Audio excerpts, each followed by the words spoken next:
One of the biggest issues in modern archaeology is a disconnection between scholars and the public. Archaeology can be an inclusive field, requiring years of experience and study. So how can we, as archaeologists and minds dedicated to science, provide our finding to those not trained in the field? There seems to be two major ways archaeology is spoon-fed to the public.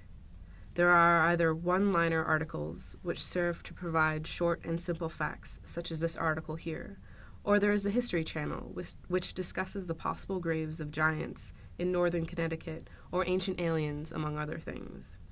There seems to be no push for public archaeology to include data sets and rigorous analysis in the creation of narratives.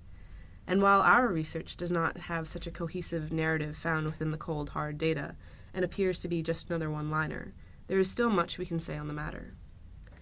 The issue Eric Paler, Ben Crowther, and I tackled for our research was a rather curious occurrence of molten iron deposits found in the streets of Pompeii, which look like this. In the summer of 2014, while I was working for the Pompeii Archaeological Research Project Porta Stabia, or PARPS, I designed a database to manage our research. In my free time, I would survey the streets, hunting down all instances of iron I could find. What was so great about PARPS was its integrative use of iPads in the field. While many people debate how useful modern technology can be for archaeology, the iPad, I feel, has proved its worth. It's a small, portable multi-tool carrying many apps that cater to the sciences. Two in particular, FileMaker Go and Spyglass, were crucial for the Iron Streets of Pompeii project. The database I designed was managed in FileMaker Go and organized all of the data and photographs of the iron I found. The Spyglass app provided GPS coordinates for the data points collected, which I then used to create an interactive map to display our data. This iron is a characteristic not seen in other Roman streets, and no mention of this particular practice for street construction was made in ancient sources. Over 2/3 of the evidence record the presence of liquid iron, an odd phenomenon for the time period. There are two clear purposes for the use of iron. By wedging iron tangs between the pavement stones, greater tension was created, and by pouring liquid iron into holes and gaps between pavement stones, the stones were bound by adhesion as well as tension.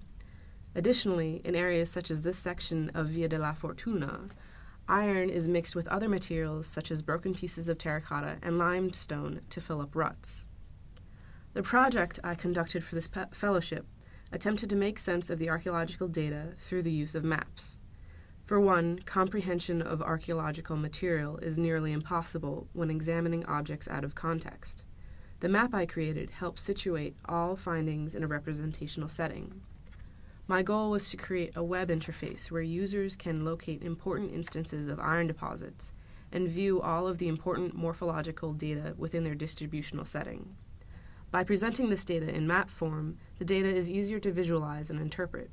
With my completed product, I can walk users through the thought processes put into our research. Along with aiding presentation and accessibility, maps also help us manipulate and experiment with the data.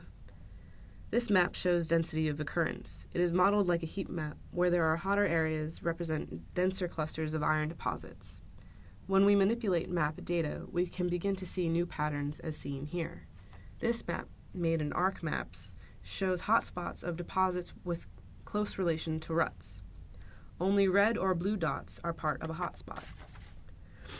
ArcMap can do statistics for you, such as finding the degree of clustering for a particular characteristic. And while these do not create pretty, colorful maps as seen here, they are still essential in understanding the data to its fullest. My map is hosted through Arcgis Online, an internet version of the mapping program ArcMap. At first, I had proposed using Esri story maps, whose applications create interactive maps that aid in telling stories or keeping journals. However, since there was very little in terms of narrative within this data, it was hard to fully utilize story maps. My data explains the what and the why, but cannot address the who or the how, elements essential to creating a narrative. Esri story maps tried to shoehorn my cold, hard data into a narrative framework, something you can't do with the data alone. Additionally, they tended to simplify the material, leaving out many of the functions found in ArcMap as an independent program. Layers representing hotspots, as seen earlier, don't have a place in story maps framework. In the end, they felt very restrictive. Instead, Arcgis Online permits me to make the entirety of my map created in ArcMap available to the public, without forcing me to conform to inapplicable frameworks. Of course, technology is not always perfect.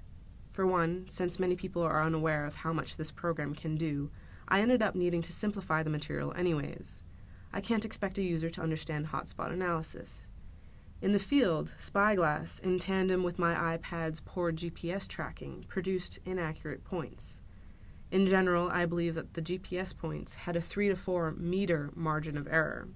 While this makes my points significantly off their mark, it is perfectly manageable for the purposes of this map. Some, however, did not deviate normally like the others. For example, point 213 can be found way off to the southwest of the city on a major modern highway. And that's not even the craziest point. Some points found themselves in the Atlantic Ocean. But this just happens to be the nature of the beast. Until the iPad improves its GPS tracking, data collection of this type will always be slightly off. Additionally, there is a collection of about 150 to 200 iron deposits mysteriously missing on this section of Via Stabiana. That is because Spyglass could not handle the sheer volume of data points and would frequently crash. To make the data collection process easier, I only marked the location of larger or unique deposits. In reality, it should be as densely clustered with points as its southern section. So what conclusions can we make about these iron deposits? This was a technique to maintain the quality of the roads. The extra material between the pavement stones stabilized and solidified the street. When the streets got significantly worn down by the iron wheels of carts, as seen here, they needed a way to fill in the gaps. We do a similar thing with tar and asphalt.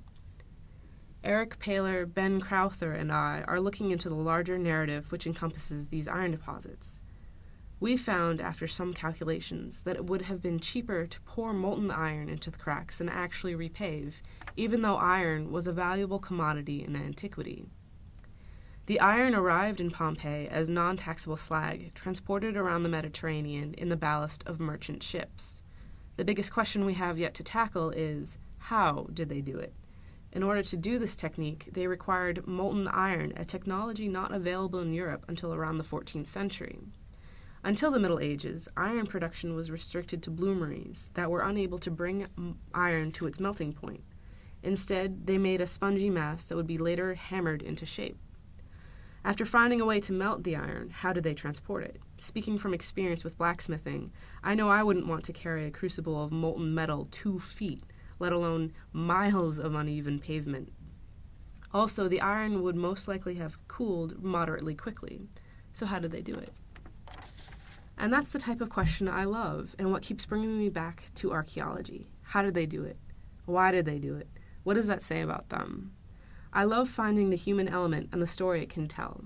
While my data alone may lack the narrative Esri story maps wanted, the larger picture sure does not. At the same time, that's kind of the point. Data doesn't have a narrative by itself. You have to find it. We started this research with a database filled with numbers and descriptions, and so far in our journey, that database has created a small and incomplete narrative. We're on the way to filling in all the gaps. I am excited to return to Pompeii this summer to work for PARPS again, and in my free time I will continue to explore the iron streets of Pompeii.